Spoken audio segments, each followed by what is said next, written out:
A veces, hay citas a ciegas que no son lo que esperabas. Pero con las letras no podés equivocarte. Ahora, Cita de Letras. Encontrate con las palabras justas en Citas de Radio. Muy bien, ya tenemos las guitarras que le dan la bienvenida a nuestro columnista de literatura, el señor Ignacio Irulegui. Hola Ignacio, bienvenido a Citas de Radio, ¿cómo estás? Hola, muy buenas tardes, ¿todo bien ustedes? Muy bien. Bueno, así que el tema que nos compete hoy tiene que ver con el terror. Sí, con el terror, y con el terror que se está haciendo específicamente en Argentina ahora, ¿sí? Ajá. Porque se ha dado en los últimos años un fenómeno bastante interesante, algo llamativo por lo menos, y es que un género que, como el terror, ¿no?, que a lo largo de la historia de la literatura ha tenido escasa visibilidad en la escena literaria local, ¿no?, argentina, y que en los últimos años mostró, como decimos, una eclosión bastante llamativa, bastante interesante. Por supuesto que la literatura de terror tiene antecedentes, uno puede encontrar algunas cosas a lo largo de toda la historia literaria de Argentina, ¿no? Uno, sin ir más lejos, uno de los más clásicos es Quiroga, que tiene mucha influencia de Edgar Allan Poe, por ejemplo. Borges en algún cuentito también se le animó al terror. Lugones también tiene algo de eso, pero digamos que la producción hasta hace un tiempo era más bien de carácter individual o solitario, ¿sí? Había autores que se dedicaron más o menos al terror, pero hoy lo que se da, en cambio, lo que se ve es una especie de espíritu colectivo. Ajá. Que no forma, por supuesto, de ninguna manera una escuela o movimiento, digamos, nada homogéneo, pero sí que hay una comunidad que está hermandada por el género y que le ha dado, como decíamos, una importante visibilidad. El género de terror hoy está en auge en Argentina. Desde el panorama más independiente hasta las editoriales más grandes o clásicas, se están enfocando en lo que pasa en la literatura de terror.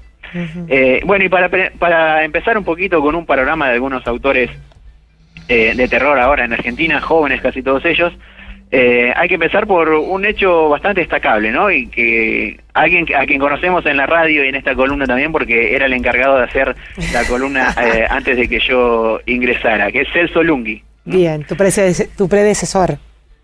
Sí, que bueno, también es de Pojó y que logró algo realmente destacable, ¿sí? Que una novela, escribió una novela, Me verás volver, ya muchos la conocerán, sonó bastante en Pojó cuando ganó el premio Página 12 de novela, y que es una novela de terror, y eso es llamativo, ¿cierto? Que una novela de género gane un certamen literario. No sé si se da mucho, ¿no? Es algo interesante ahí que sucede. Bueno, Celso, la novela de Celso remite un poco en su composición, en el uso de los materiales narrativos, digamos, a Puig, ¿cierto? A Manuel Puig.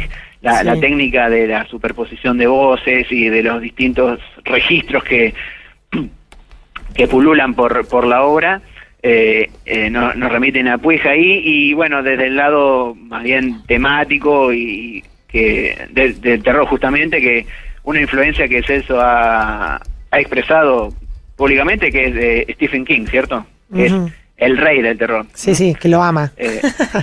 Sí, y claro, porque uno también tiene que pensar en qué antecedentes justamente encuentra, ¿no? Cuáles son los precursores, porque es difícil encontrar referentes del terror en Argentina, como decíamos, porque no es un género que haya tenido mucho impulso. En cambio, si vemos, por ejemplo, en Estados Unidos, hay mucha más producción de ese tipo. Por eso es difícil a veces encontrar, como decíamos, influencias locales en el terror. Uno tiene que mirar hacia otros lados. Otro hecho también importante desde el punto de vista editorial, que ha sido la colección Pelos de Punta. Una colección independiente, un proyecto independiente, que está comandado por 3 jóvenes, gente muy joven, Narciso Rossi, Luciana Vaca y Rubén Rizzo, todos nacidos entre los 80 y los 90, que ayudó a impulsar al terror local, porque es una colección de 13 libros, con 13 premisas distintas cada uno de ellos, que reúnen a una gran diversidad de escritores, ¿sí?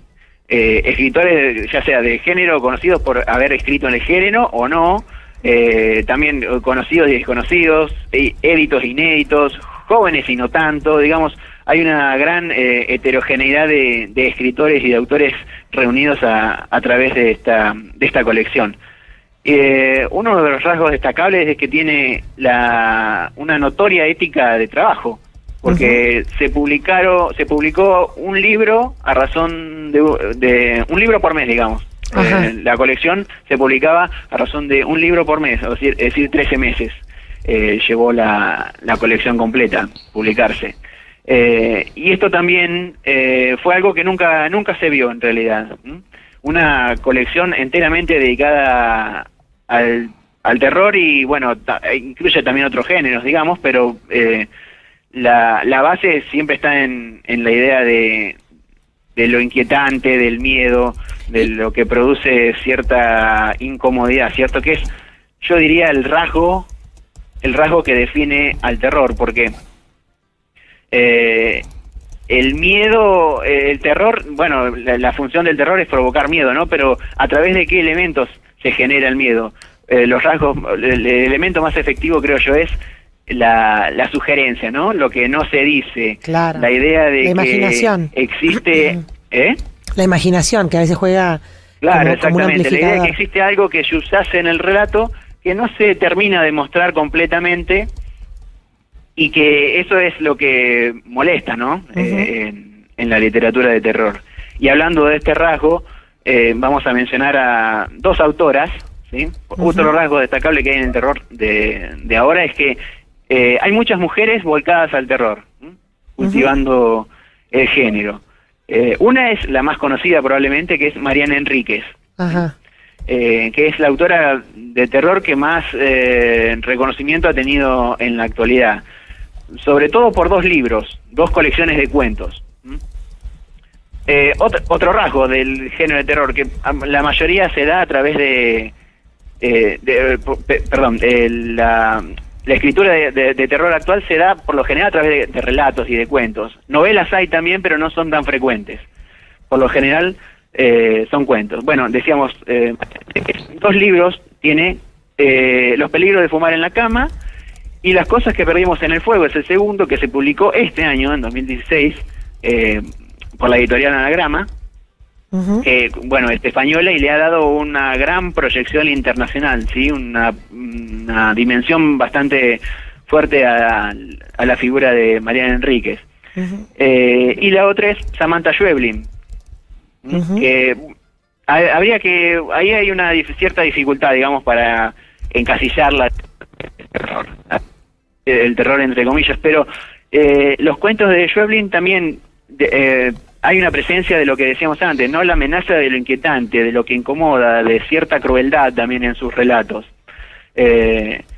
Dos autoras que son, como decíamos, muy interesantes. Hablando de Celso también, Celso reconoció en Enríquez una de sus escritoras favoritas de lo que es la escena literaria del terror actual.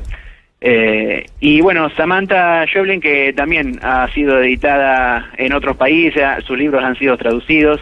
Tiene un libro que se llama Pájaros en la boca, que bueno, es una colección de cuentos donde también está esta presencia, ¿no? de lo incómodo, de lo que nos saca o nos corre del lugar, ¿sí? De ciertas cuestiones que aparecen ahí y que molestan, ¿cierto? Que es el rasgo del terror, la molestia, el no saber qué está pasando del todo, pero que la idea de que hay algo más allá de lo que podemos llegar a nombrar o a concebir. Probablemente todo este auge de literatura de terror argentina también venga en consonancia con un auge del terror a nivel mundial. Viste que hay más películas, digamos, populares también con respecto al tema del terror. Es un tema del tema de los vampiros, como que es un tema que está bastante en boga, ¿no? Sí. Exactamente, bueno, el terror es uno de los géneros preferidos, ¿no? De la cultura, lo que es la cultura pop. Claro. La cultura popular, digamos, a escala global. Y otra cosa que sucede es que si uno atiende a los nombres de la gente que está haciendo terror ahora, son gente muy joven, claro, y que ha sido influida por la literatura, pero también por otros medios, digamos, como decías, el cine, la televisión, los cómics incluso.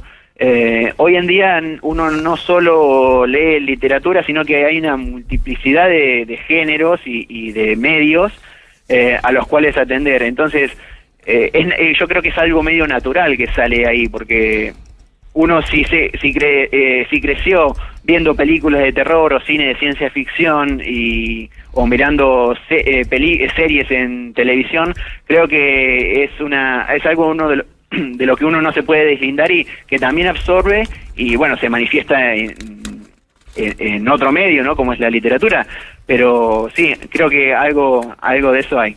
Buenísimo. Bueno, Ignacio, muy interesante, muchas gracias por la columna. No, gracias a ustedes.